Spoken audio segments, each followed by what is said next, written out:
Last week we talked about control, and it was we talked about control, and if we have the slide, clinging for control. It's this goofy image of someone who's kind of clinging to a rope and thinking that they're in control, and that's often when we think that we're in control. That's what we look like. We look ridiculous clinging to a side of a cliff to this rope, thinking that we've got it all in order and all in hand. And we look just like that. Last week we talked about trying to control God. That we tried to tell God how it's going to be. I shared my story of how I tried to do that and it didn't go well. If you're curious, I spent most of the last time just talking about my testimony, so that's online if you want to check that out. But life is so much better when you surrender control to the Lord. And this week, we're going to talk about another aspect of where we are clinging for control, and that is trying to control other people. First, we try to control God, and then we try to control other people. We can wrestle with trying to impose our will into other people's lives. We can try to impose our will into other people's lives. Now, granted, we might be right, but we're still trying to control. I mean, as parents, I can say a lot of times you have the mentality of, I get it, but I'm right. But the act of, we're still trying to control. So have you ever worked for a boss that you kind of felt like was a micromanager? I worked for several micromanagers. And the boss would get upset if you don't do things his or her way. No room for creative control. It's do this, check your brain at the door, right? Like, I don't care your opinions or thoughts. You're going to do it exactly the way I tell you to do it. Have you ever served in ministry where the pastor or the leader above you was a micromanager? They're like, nope, we're going to do it exactly this way. I know you feel God has impressed some things on you. Quiet that. We don't want to hear that input. I know better, and this is what we're going to do. I mean, it seems silly, but to an extent, when we try to control people, we're behaving a lot of these same ways. So what is the root cause of being a micromanager? What's the root cause? Why do so many people tend to be micromanagers at work, in life? Because it's founded in fear. It's founded in fear. If we let go of something just a little bit, our worst fears will become reality. If I let go of this fear just a little bit, the things that I'm trying to prevent will happen. It's rooted in fear. That if I don't stay in charge, something bad will happen. If I don't keep this other person in my life in line, something bad will happen. We've seen behaviors like this at work, in ministry, but what about like us personally? Have you ever been in a relationship where the other person was very controlling of you? Lots of wounds there. Lots of wounds where someone has tried to control you. Have you ever felt like others were putting a leash on you? If you ever felt like you're in a relationship where you've got a leash and you can only go so far, that's signs that you are feeling controlled. Are we a fearful people? Are we a fearful people? Are we worried that something bad will happen if we don't bring order and fix the situation. As soon as we let go, something bad will happen. And again, the root of this is fear. The root is fear. Do we try to manage and control people's behavior and control so that we can kind of control outcomes in other people's lives? So we try to control this, and if you behave this way, don't do this, don't do this, and we start hemming them in. We're trying to control the outcomes in other people's lives. Do we do this? Ecclesiastes chapter 2, verse 22 through 23 says, "So what do people get in this life for all their hard work and anxiety? Their days of labor are filled with pain and grief. Even at night, their minds cannot rest. It is all meaningless."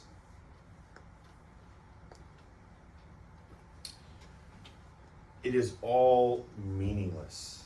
All this anxiety and work to try and control people in our lives so that they don't get hurt, so they don't make a mistake. Trying to control them fills us with anxiety, and often we have a hard time sleeping at night because our minds are going, they're going to mess up. What if this happens? What if that happens? And it all falls apart. At the end, it's all meaningless. It's all meaningless. None of that worrying and that anxiety has added to anything but to create exhaustion and hardship on ourselves. The question we need to ask is, are we relational micromanagers? Are we relational micromanagers? Which brings us to point number 1. Don't be a relational micromanager. Don't be. It's just like, in case you're wondering where I'm headed, that's the direction I'm headed. Don't be a relational micromanager. But we need to show each other grace. Because the thing is, wounds in life can bring about some pretty unhealthy behaviors and attitudes. So you'll go through life and you'll experience some things, and it will create those wounds. And from those wounds, out of it, you can start getting some people that once weren't controlling, now they're feeling more like they need to manage and control this. If someone is controlling your life or feeling like they're trying to put too much pressure on you, give them grace. Because my heart in this message isn't to come down hard on those that are controlling, because they're as much of a victim as those that are being controlled. Give them grace. Because they're struggling with things. They're struggling with things. Spouses sometimes struggle with controlling spouses. Don't do this, don't eat that, do this, don't do that. And a lot of times we try to control things. In a marriage, spouses can do that.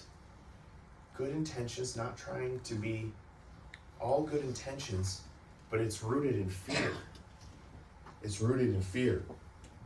Also, spouses have been wounded from past relationships or current relationships, and they struggle to process past their wounds. They have a hard time processing past their wounds. Instead of forgiving offenses, sometimes we can start having a controlling behavior to begin to form around this. It begins to form around this wounded spouse.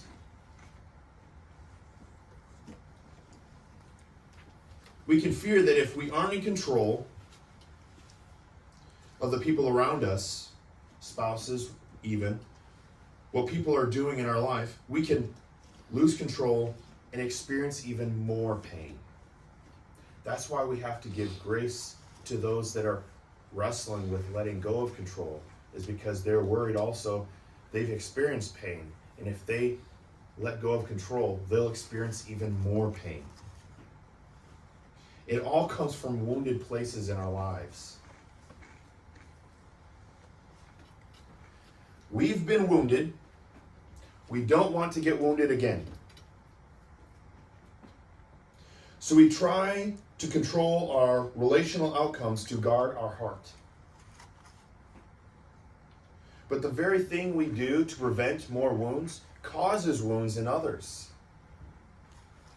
And it's a vicious cycle. As the saying, wounded people wound people. So in much of this mentality, so the heart of this is for us to find freedom. I talked about this last Sunday, is that there is freedom when we surrender control and not try to tell God how it's going to be. But when we surrender control to God, let Him lead, we find freedom. In the same way, as I'm going through this, hear my heart, that we have freedom here and now in how we even interact with each other, that we don't have to walk with anxiety, stress, a burden, but we can walk in freedom. 1 Corinthians chapter 13, verse 4 starts with, love is patient. Love is kind. It does not envy. It does not boast. It is not proud. It is not rude. It is not self-seeking. It is not easily angered. It keeps no record of wrongs. Love does not delight in evil, but rejoices with the truth. It always protects, always trusts, always hopes, always perseveres. Relational micromanagers, they struggle to love others because they aren't always trusting. Those that we're trying to control, they struggle with trusting that God's in control and that whatever happens, He will lead them. We do our best to advise and guide and speak life. At the end of the day, it's in God's hands. But do we trust, or out of fear, do we want to stay in control because we don't trust that it's going to work out the way we want if we don't stay in control? It's hard to surrender this part of our heart to the Lord. It's hard. But to keep going with status quo of I know I need to, but it's really hard and you just don't understand. Know that it's about as effective as grabbing fistfuls of air. You're not doing anything but making it worse.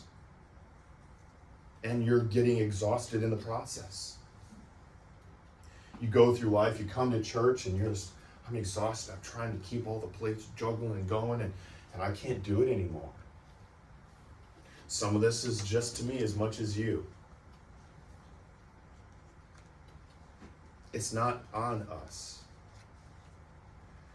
We love each other and trust the Lord for the rest.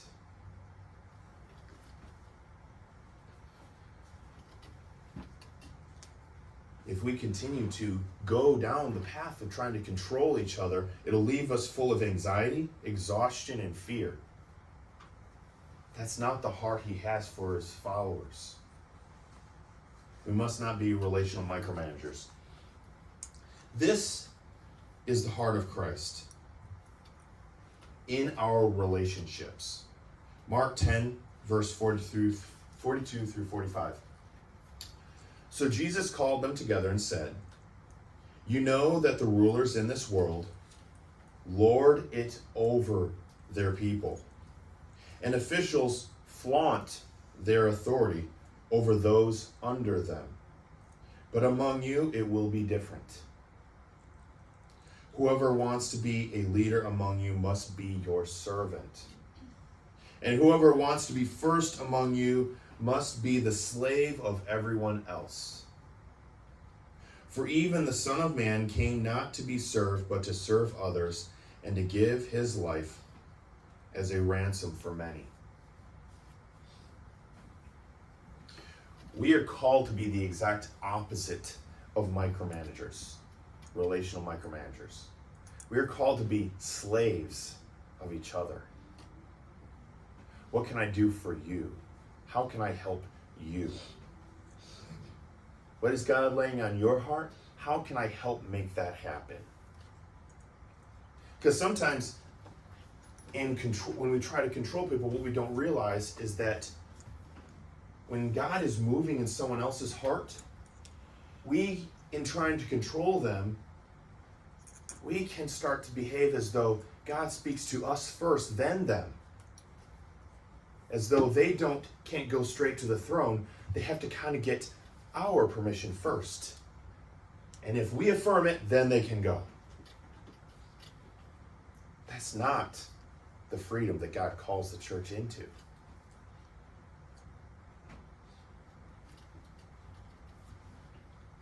Parents, with your children, grown and young, I caution you, don't control your children, guide them.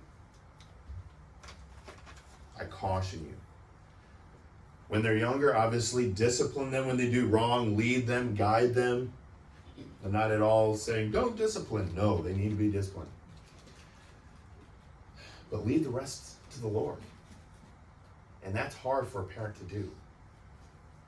Trust the Lord, raise them, guide them, discipline them, instruct them, but leave the rest to the Lord.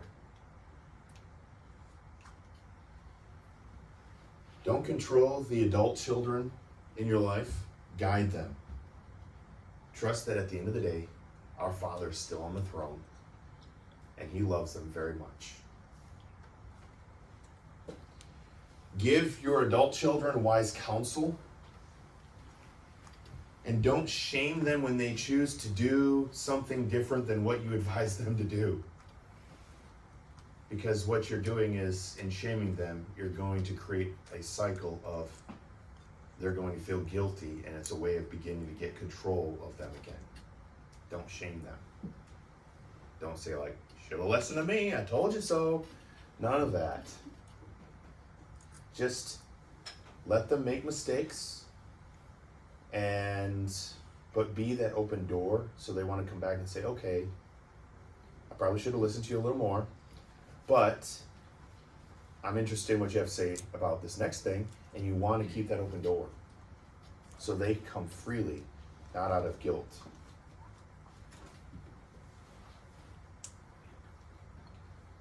We live in a society that is post-Christian. How did we get here? How did we get into this society that is so post-Christian?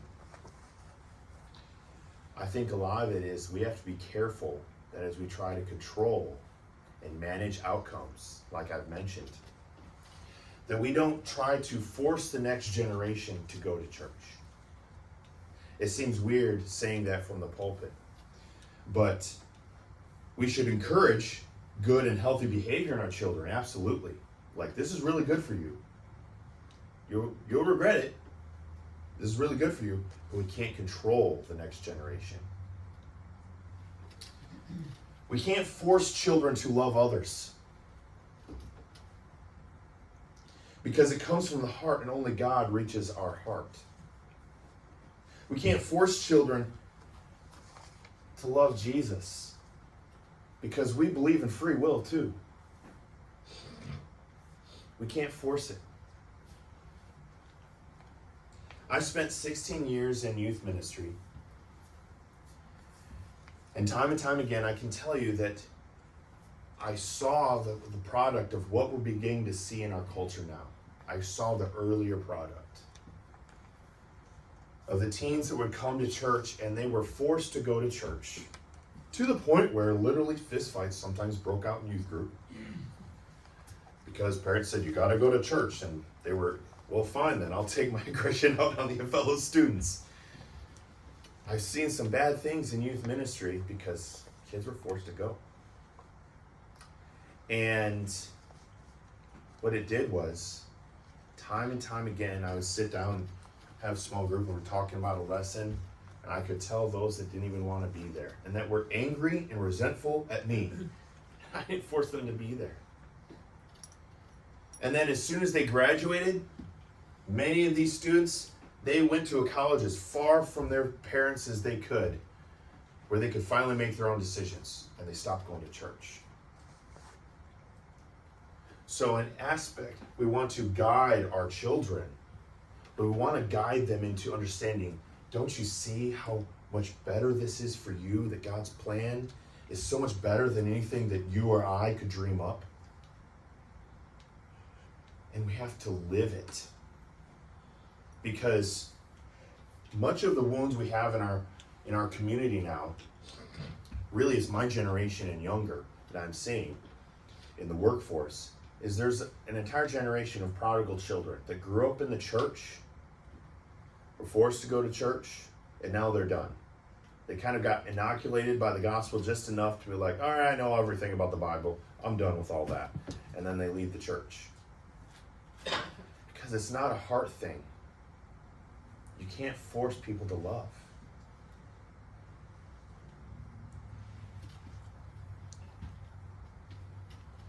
Controlling our children, regardless of their age, whether they're adults or young, can create resentful behavior. That they could start to resent us, the church.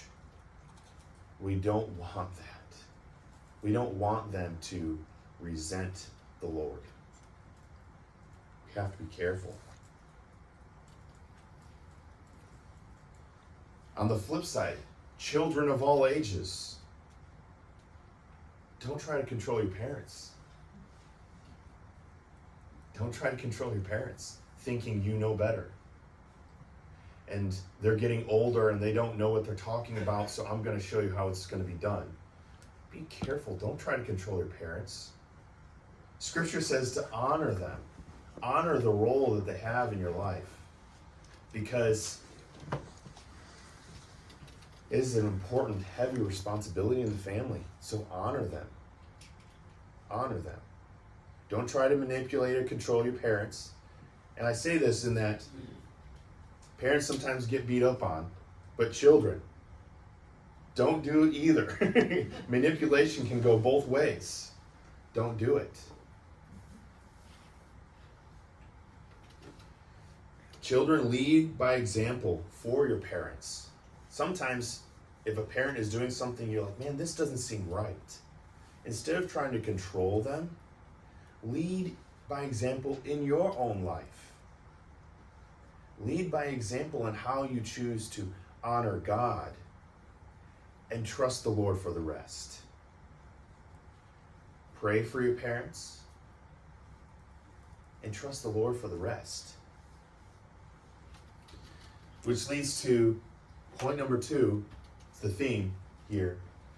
Surrender control to the Lord. It does not matter the scenario, whether it's in a workforce, in ministry, parents to children, children to parents, peers in the church. Surrender control to the Lord. Every bit of it, surrender. Proverbs 3:5-6 says, trust in the Lord with all your heart. Do not depend on your own understanding. Seek his will in all you do, and he will show you which path to take. Do we trust the Lord with all our heart? Or do we tend to depend on our own understanding with those around us because we do know what's best? We've been around a while. We've got some years on us, and as the older we get, we can easily get prideful on how many years we have, and we know best. God is the Ancient of Days, and He knows far more than any of us could ever, if we were been alive since the creation. So as we get older, we have to make sure we don't become puffed up that we know better, because we can still be fooled.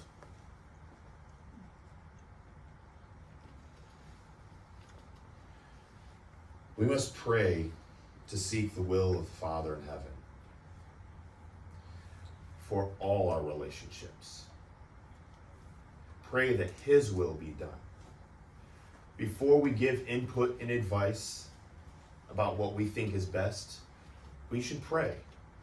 It seems like obvious, but we don't do that naturally because we're in the middle of it and we just give advice. But sometimes we need to say, let me pray about that before I give you some input. Let me pray about that. Because we want God's will for their life. So we want to make sure whatever input we give them, that it's God's will for them.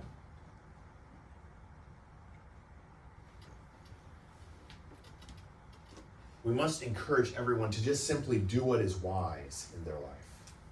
Do what's wise.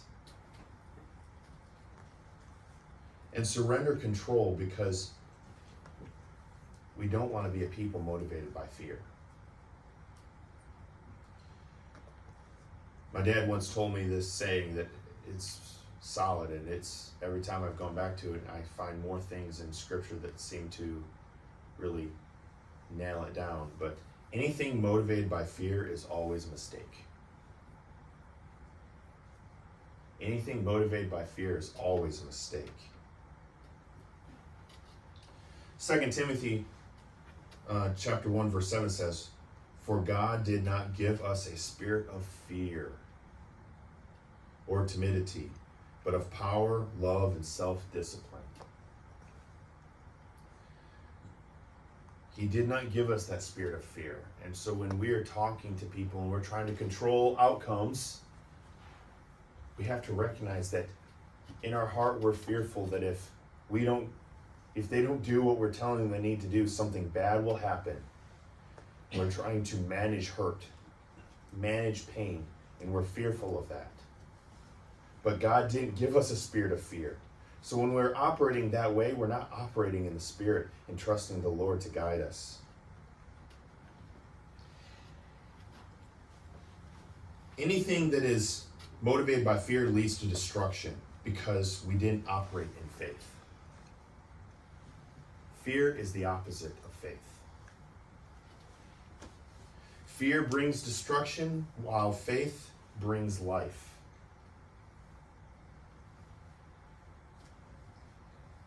Do you trust that the Lord is in control? And as you process, do you trust that the Lord is in control? And do you trust that the Lord can protect and care for those around you far better than you can?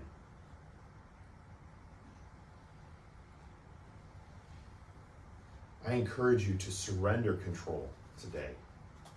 And it may be a daily thing because you get up and you find something else to worry about those around you. And it may be a daily thing. But if you don't surrender control, it'll only leave you exhausted and weary. Jesus talks about a yoke. And he isn't referring to an egg yolk either. He's talking about this.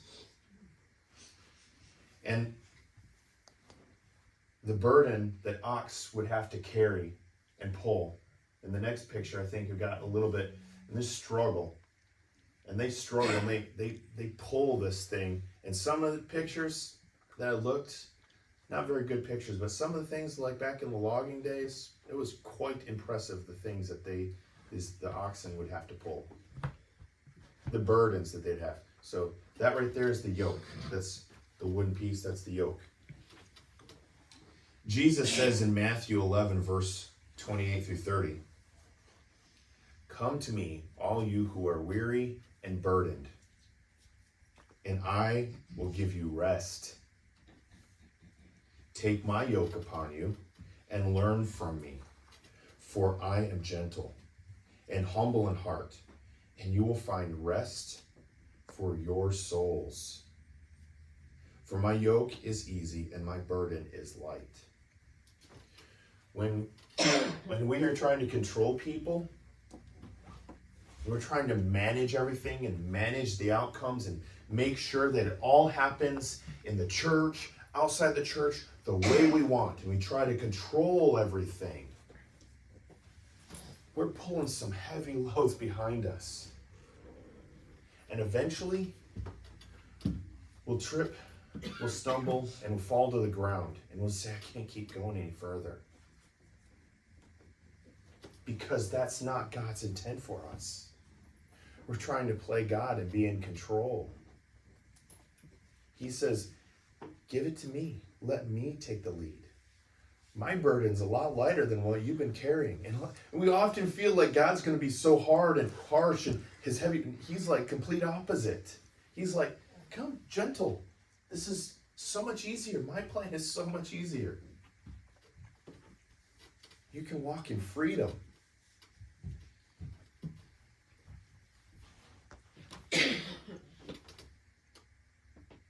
We carry a burden in life as parents, as children, as leaders, that we were never meant to carry. We carry burdens we were never meant to carry. We can't control others, much less our environment. And there is freedom when we surrender control. I long for everyone here to know that freedom.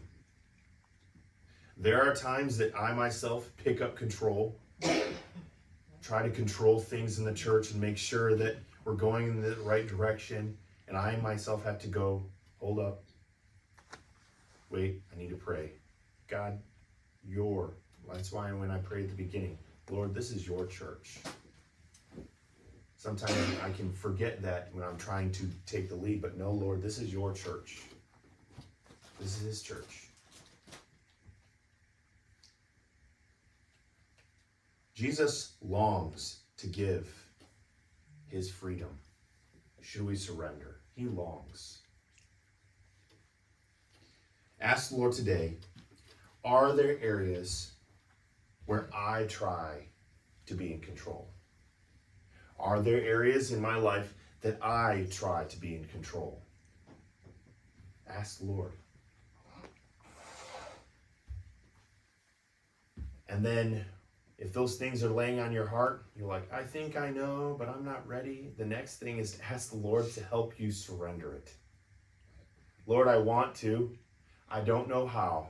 I've held on to control in this area for so long, for so many years. I don't know how. Please, will you help me? I want to. Ask him to help you surrender. And he will come in, and his peace will overwhelm you. And he'll start helping you just loosen up your grip ever so slightly.